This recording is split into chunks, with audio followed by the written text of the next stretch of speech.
అలాగే ఎవరికైనా ఏదన్నా పెళ్లి చేద్దాము, దానికి బంగారు కనీసం పుస్తమట్టెలన్నా తీసుకుందాము అనుకునేటటువంటి విధానంలో కూడా బంగారం తీసుకోకుండా అయిపోయేటటువంటి పరిస్థితులు ఏర్పడతాయి.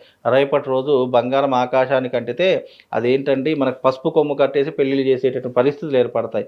ఏం చేస్తారు అంతకు మించి మరి బంగారం కొనేటటువంటి పరిస్థితి లేనప్పుడు.